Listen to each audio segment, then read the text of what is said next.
네, 월가 현지의 생생한 시각 알아보도록 하겠습니다. 네, 우리가 긴 연휴라고 하는데 지금 일본과 중국에 비한다면 조족 지혈에 불과하고 예. 일본은 10일, 그다음에 중국은 7일인가? 3일인데 쭉 쉬니까 주말을 끼니까 좀 더 긴 것 같은 느낌이죠. 그러네요. 네. 어쨌든 일본은 그야말로 지금 슈퍼 위크죠. 네, 슈퍼 골든 위크입니다. 슈퍼 골든 위크 참. 네. 예. 참 부럽기 짝이 없고요. 대신에 이제 우리나라 월요일 날 이제 대체 휴일로 네. 휴일이잖아요. 휴장이잖아요. 집에 우리 집은 어린이가 없다. 그다음에 우리는 저처럼 꽃가루 알러지 때문에 집 밖으로 나갈 수가 없다. 이런 분들은 밤에 미국 증시를 보시면 오늘 밤도 열리고 월요일 밤도 열리고 그러니까 이게 우리 쉬지 않고 시장에 대응을 할 수 있다는 점이 좋고요. 그러니까 우리 증시가 닫힌다고 해서 그냥 손을 놓고 있는 게 아니라 계속해서 투자의 기회는 잡을 수 있으니까 그것도 참 매력적인 것 같아요. 해외 시장을 투자한다는 것이. 당연하죠. 네. 뭔가 이제 이 정진의 목표를 세우고 내가 정말 좋은 대학을 가야 되겠다. 좋은 공부를 하고 싶다. 이런 분들은 학교가 문을 닫는 휴일에도 도서관도 가고 학원도 가고 뭐 이런 것처럼 우리도 자기가 어떤 뭐 성공에 대한 목표가 있는 분들은 미국 증시도 보고 유럽 증시도 보고. 갑자기 약간 유행이 지나긴 했지만 스카이캐슬의 한 대사와 같았다라는 느낌을 받네요. 거기 누구 자살하는 사람 나오지 않아요? 아니에요. 이게 어린이를 앞두고 저도 우리 집에서는 어린인데 정말요? 어린이한테 이런 얘기 우리 PD님이 그만하자. 타살이라고 또 지금 드라마에 갑자기 심취하셔가지고. 자, 우리 어린이의 감성을 가지고 시작을 해보도록 하겠습니다. 첫 번째 코멘트 뭘까요? 예, 보크캐피탈 파트너스의 킴 포레스트입니다. 오늘 미 증시 약세장 분위기 유가 탓이다. 지정학적 변수를 떠나서 수요 부진이 명확하다. 연준 압박 위에서 원유 선물 숏도 활개. 네, 어린이날 와. 앞두고 있으니까 약간 좀 순수한 마음으로 좀. 어린이날 앞두고 있는데 진짜 무서운 선생님 같은 인상의 분이 그러네요. 나오셨고 진짜 기숙사 사감 선생님. 미국 고등학교나 해외 고등학교면 이런 분들 꼭 한 분씩 있잖아요. 맞아요. 이분한테 경고받으면 진짜 울면서 울어요. 엄마한테 전화해가지고 네, 나 선생님 한국 갈래. 가기 싫어, 학교 가기 싫어. 근데 이분이 해주신 말씀이 저는 맞는 것 같아요. 킴 포레스트. 네. 한국말로 하면 김숙, 김수분 좀 괜찮은데요? 김숙피. 네, 김수피님. 김수피야. 예, 근데 유가 때문이 맞는 것 같아요. 저는 솔직히 FOMC 이후에 평가가 그리 나쁘진 않았는데 그 충격이라고는 생각이 조금 개인적으로는 안 돼서. 네, 그렇죠. 예. 사실은 아무리 트럼프가 무슨 발언을 하든지 뭐 사우디가 증산을 하든지 러시아가 뭐 비오페크 회원국들하고 뭐 야합을 해가지고 몰래 생산을 늘리든지 수요만 많고 글로벌 어떤 경제 확장에 대한 어떤 확신만 있다면 다 이거 사는 거거든요. 싼 값에. 그렇죠, 근데 그렇죠. 떨어진다는 거는 수요가 부진한 게 명확한 거죠. 그러니까 트럼프의 입, 뭐 베네수엘라, 이란 뭐 다 떠나서 글로벌 제조업 경기만 활발하다면 다 소화되고도 남을 만한 분량인데 어쨌든 수요가 부진한 게 명확하다. 거기다가 어제 이제 연준 의장이 뭐 일시적이라는 이제 발언을 했는데 그러다 보니까 월가 입장에서는 지금 인플레이션이 저렇게 심각하게 낮은데 이거를 의식한다면 연준이 금리 인하를 고려할 법도 한데 연준 의장이 이거 일시적이야 그냥 무시했잖아요. 그러니까 물가를 그럼 더 떨어뜨리자. 라고 유가를 숏으로 때리면 결국은 인플레이션이 더 낮아지고 연준의 금리 인하를 더 압박할 수 있다. 이런 것도 활개를 치고 있다고 그래요. 예. 그런 것도 저는 되게 신선한 것 같아요. 직접적으로 시장을 움직이진 않죠. 원유를 통해서 계속 물가를 압박해서 연준을 압박해서. 물론이죠. 예. 어제 이제 그 FOMC 성명서에 보면은 네. 이례적으로 눈에 띄었던 게 보통 인플레이션이 그냥 2% 얘기를 하는데 코어 인플레이션 그러니까 식료품하고 에너지를 제외한 것까지 언급하면서 그것까지도 안 좋았다고 이제. 물가 관련해서도 지금 뭐 기사도 많이 나오고 그 블룸버그 기자가 그 파월 의장한테 만약에 물가 이게 일시적이 아니라면 어떡할 거냐. 선제적으로 금리 인하는 해야 되는데 지금 일시적이라고 그렇게 치부하는데 사실은 모든 항목에 대해서 다 답변을 한 게 아니고 15개 중에서 10개가 내렸는데 그중에서 절반도 설명을 못했기 때문에 물가에 대해서 부진에 대해서 일시적이 아니면 어떡할 거냐 이렇게 얘기를 했더니 그냥 얼버무리고 넘어갔다고 하네요. 요거에 대해서도 어떻게 뭐 하실 말씀 있으세요? 아니 연준 의장도 얼버무리고 넘어간 걸 나보고 어떻게 밝히라고. 아니, 근데 그 기자회견에서 계속해서 논란이 많았었잖아요. 파월 의장이. 근데 저도 느낀 건데 이번 기자회견은 좀 깔끔했다라는 느낌을 저는 살짝 받았거든요. 인상이 원래 어떠셨어요? 원래 자기가 이제 조금 확신이 없고 네. 자신이 없는 사람이 말이 많잖아요. 이러저런 얘기. 내 말은 그 말이 아니고 뭐 일시적이 아니면 어떡할래 그러면 일시적이 아니면 그때 가서 다시 또 보래요. 이런 얘기 없이 그냥 뭐 난 일시적이라고 생각하는데 네가 아니라면 할 수 없지. 뭐. 이런 뭔가 식으로. 자신감 네. 그런 게 느껴지셨던 거. 저도 네. 근데 좀 느꼈거든요. 그러니까 뭔가 자기가 확실한 의지가 있어 보였어요. 그래서 이번에는 좀 안타깝다 이런 얘기를 소장님께서도 안 네. 하셨던 것 같아요. 네. 조금 더 뭐 어떤 판단이 나올지는 지켜봐야겠습니다. 네. 미국 이야기 조금 더 해보죠. 바클레이스 캐피탈입니다. 마이클 게이픈인데요. 미국 1분기 깜짝 GDP, 2분기도 기대된다. 파월, 백악관, 레이더 피해, 저공 비행 중이다. 상대평가, 소통, 친시장점 기조 합격. 여기서 이런 말 나오네요.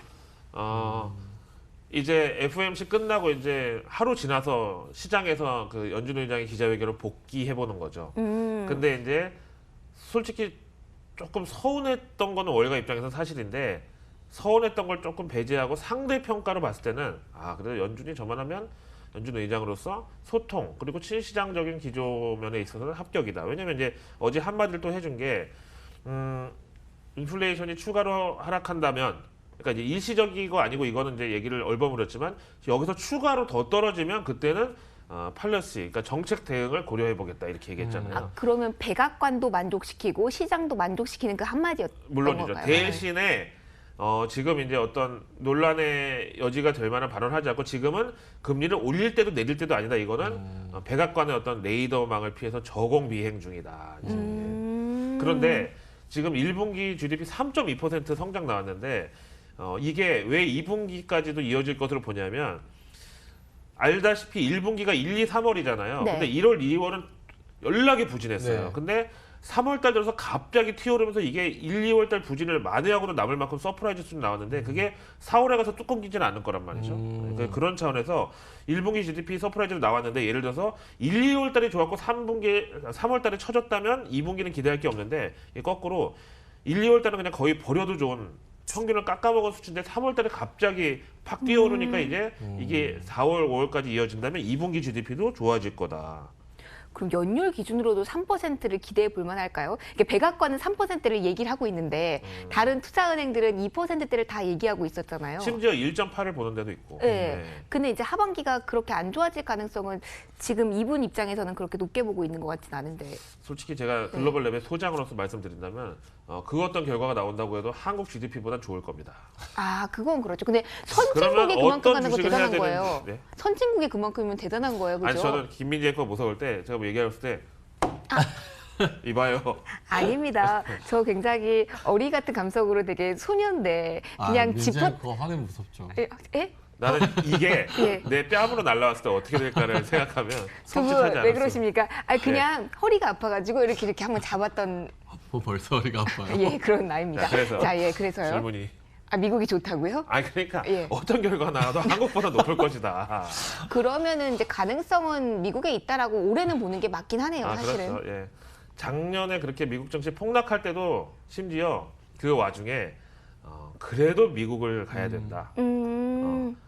회복 탄력도 미국이 더 좋을 것이고 그다음에 둔화가 돼도 미국이 덜 될 것이다. 다들 이제 미국을 아까 라이징 스타 자랑하시려다가 쏙 들어갔는데 아니요? 라이징 스타 예. 미국 종목이잖아요, 우리. 네.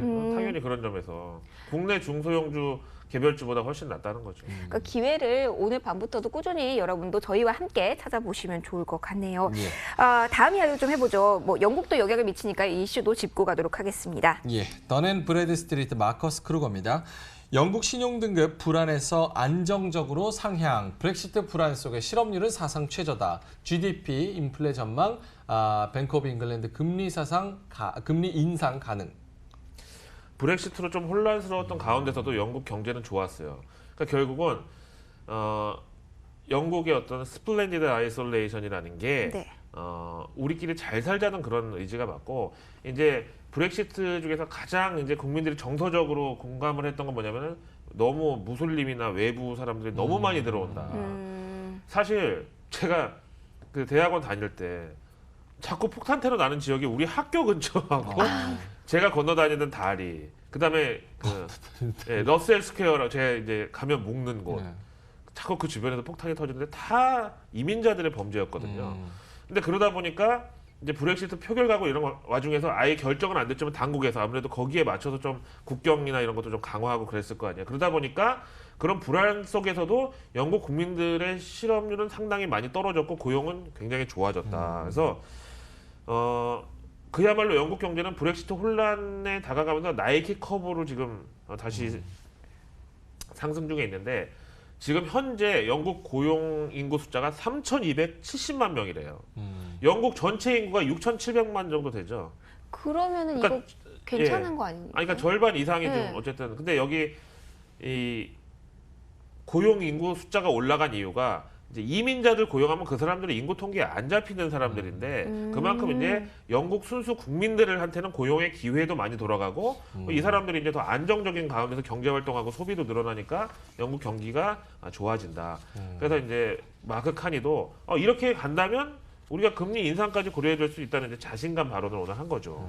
아, 그러니까 경기 전망도 상향 조정되고 그러니까 브렉시트 연장이 또 됐잖아요. 근데 이 혼란에 대한 충격은 영국 경제가 이제는 좀 벗어났다 이렇게 보시는 예, 거죠. 이렇게 보면 영국 국민들도 그래 브렉시트를 하려고 하는 시도만 했어도 이렇게 여러 가지 노이즈 속에서 실물 경제는 좋아졌는데 브렉시트를 실제로 실시를 하면 결국은 우리끼리 좀 더 잘 살 수 있다는 그런 여론이 좀 조성됐다. 조성이 될 수도 그때 있죠. 나가서 또 노이즈가 있겠죠. 하지만 좀 지금 당장은 이런 상황이나 좀 참고를 해보시면 좋겠네요. 좀 저는 생각을 못했던 부분이었는데 오늘 많은 분들 좀 아하 하시는 분들도 많으셨을 것 같아요. 자, 오늘 마지막 이야기 해보도록 하겠습니다. 이번 주 하이라이트라고 할 수 있는 고용지표에 대한 이야기인데요. 커먼웰스뱅크 조셉 카퍼소입니다. 금요일 미국 고용지표 주요 관문이다. 4월 고용 서프라이즈 가능성 있다. 현재 금리 인상기 종료. 휴식 기간이 문제다? 사실은 어제 FOMC 때문에 묻혔는데 ADP 민간 고용 보고서가 서프라이즈 수준으로 예. 나왔어요. 10,000명 이상 예상치를 상회하지 않았어요? 제 기억에. 맞아요. 예. 거기다 9개월 내 최고치까지. 와. 근데 아무튼 지금 누가 뭐래도 지금은 연준의 금리 인상기는 또 종료가 됐단 말이에요. 그런데 이제 과연 얼마 동안은 쉬었다가 다시 금리가 내려오느냐 이 문제인데 이게 연준 입장에서는 또 헷갈릴 수밖에 없는 게 금요일, 그러니까 오늘 밤 9시죠. 네. 고용지표가 만약에 너무 좋게 또 나와버리면 야 그러면 금리 인상기 괜히 종료한 거 아니야? 다시 재개해야 되는 거 아니야? 그러니까 이러니까 지금 현재 월가도 백악관도 파월도 다 적당히 좀 나와주기를 너무 서프라이즈하면 이게 서로 이게 좀 스텝이 또 꼬이는 거예요. 그래서 어쨌든 이 조셉 카퍼소의 말로는 누가 봐도 금리 인상기는 지금 끝났다. 그러니까 어제 저도 얘기했지만 앞으로 금리 인상이냐 인하냐를 놓고 봤을 때는 금리 인하의 가능성이 조금 더 부동화가 이제 크게 처지는데 문제는 금리 인상기가 종료되고 나서 금리 인하로 돌아서기까지 얼마나 걸리느냐. 예를 들면 미국이 금융위기 맞이해가지고 바로 제로금리로 떨어뜨렸잖아요. 네. 그러다가 이제 중간에 양적 완화가 있다가 금리 인상을 이제 나서야 된다고 출구 전략 얘기가 나오고 나서 3년 있다가 결국 금리가 올라갔거든요. 그러니까 금리 인상기가 종료돼서도 바로 인하하는 게 아니라